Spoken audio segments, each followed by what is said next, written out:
महाराष्ट्राचा एक स्वाभिमानी राजकारणातली व्यक्ती साईचरणी काय प्रार्थना करणार? सध्याचे संकट महाराष्ट्रावर सुरू आहे ते दूर व्हावं,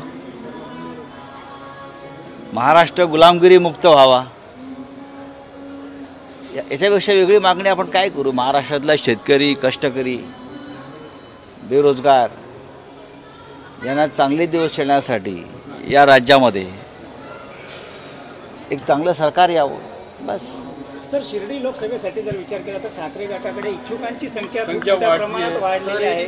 मोठी कसरत यावेळेस करावी, त्यात ही जागा काँग्रेसही मागणी करते. काय कसा याचा तिढा सुटेल?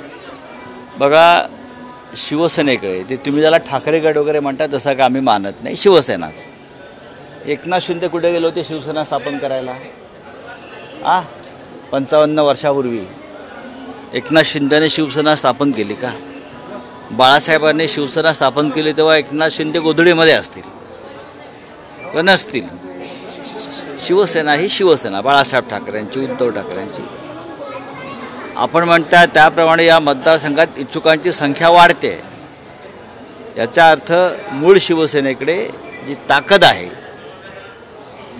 ती काय आहे आणि जिंकण्याची क्षमता किती आहे सगळ्यांना माहिती आहे. नगर दक्षिणेत देखील शंकरराव गडाख इच्छुक आहेत खासदारकीला. मला तसं वाटत नाही. ती जागा राष्ट्रवादी काँग्रेसकडे आहे. नगर दक्षिण ही जागा राष्ट्रवादी काँग्रेसकडे आहे आणि अजून तरी त्या जागेसंदर्भात अदलाबदली संदर्भात काही चर्चा अद्याप झालेली नाही. पण शंकरराव गडाख हे त्या जागेसाठी एक प्रबळ आणि योग्य उमेदवार आहेत.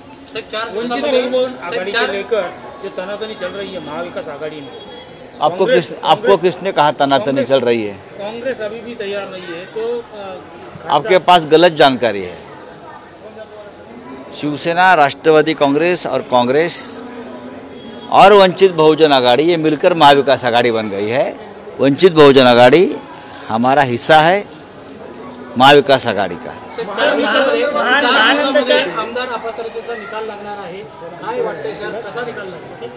असं आहे की तुमचे जे ज्याला ट्रायब्युनल म्हणून जी नेमणूक केलेली आहे सर्वोच्च न्यायालयानं विधानसभा अध्यक्षांची, ते विधानसभेचे अध्यक्ष ज्यांच्यावर न्यायदानाची जबाबदारी आहे ते सोकॉल्ड न्यायमूर्ती मुख्यमंत्र्यांकडे काल गेले, बंद दारात चर्चा केली.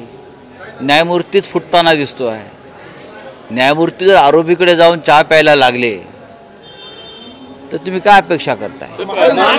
चेअरमन राजेश फडदणे त्यांचं म्हणणं आहे की खासदार संजय राऊतांनी समजून घ्यावं एनडीडीबी काय आहे. ती राष्ट्रीय दूध विकास संस्था आहे आणि ती पुनर्जीवित करण्याचं काम जे आहे ते दूध संघाचं करत असते. तुम्ही इतके वर्ष काय इथे काय डोक्यावरचे केस उपटत होता का? महानंद ही महाराष्ट्राच्या दुग्ध विकास क्षेत्रातलं किंवा त्या दूध क्षेत्रातलं एक महत्त्वाची संस्था आहे, सरकारी संस्था आहे. तुम्हाला ती चालवता आली नाही म्हणून तुम्हाला त्या राष्ट्रीय संस्थेकडे देण्याची वेळ आली. 5-5, 6-6 महिने लोकांचे पगार नाहीत, उत्पादनं घटलेली आहेत, वितरण कमी झालेलं आहे. याला जबाबदार कोण? तुम्ही तुमच्या खाजगी डेऱ्या व्यवस्थित चालवताय आणि सरकारची जी संस्था आहे ती तुम्ही चालवत नाही. कारण तुम्हाला 27 एकर जमीन जी आहे महानंदची मुंबईतली, त्याच्यावर काही लोकांचा डोळा आहे. माझं ते मिस्टर परजणे यांच्याविषयी माझं काय टीका करण्याचं कारण नाही आहे. पण महानंद ही महाराष्ट्राची एक संस्था आहे सहकार क्षेत्रातली. ती आमच्या राज्याच्या हातातच राहिला पाहिजे. या राज्यातला उद्योग, प्रत्येक संस्था जर गुजरातकडे जायला लागलं तर महाराष्ट्राचं कसं होणार? बिहार की बात बिहार में करेंगे. शासन आपल्या दारी जो कार्यक्रम आहे त्याची श्वेतपत्रकाळी अशी मागणी खासदार सुप्रिया सुळेंनी केली, त्यावर अत्यंत योग्य आहे. शासन आपल्या दारी आणि त्यानिमित्तानं होणारा वारेमाप खर्च हा या महाराष्ट्रातला सगळ्यात मोठा घोटाळा आहे, एवढंच मी सांगू इच्छितो. महसूल मंत्री म्हणतात की लवासाची पहिले श्वेतपत्रिका काढायला. होय, ते आमसूल मंत्री आहेत. सर, शेवटचा प्रश्न. 2019ला पाटील कट्यावर घुसली हे एक नाटक झालं, त्यामुळे आम्हाला 2022ला नवीन नाटक करावं लागलं असं फडणवीस काल नाट्य संमेलनात म्हणाले. त्यांचं नाटक लवकरच पडत आहे. त्यांचं जे नाटक आहे, जे नवीन सुरू केलं आहे ते लवकरच पडणार आहे, साप कोसळणार आहे. ते वरिष्ठ अधिकाऱ्यांवर जो आरोप होत होता मुंबई पोलिसांवर, तर ते बनावट आज त्याचं कळतंय पत्र आणि खोटे आरोप आहेत. चौकशी होऊ द्या.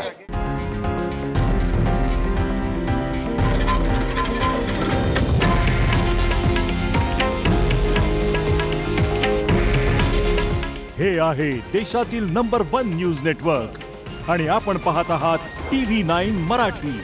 काळजी तुमची, हित महाराष्ट्राचं.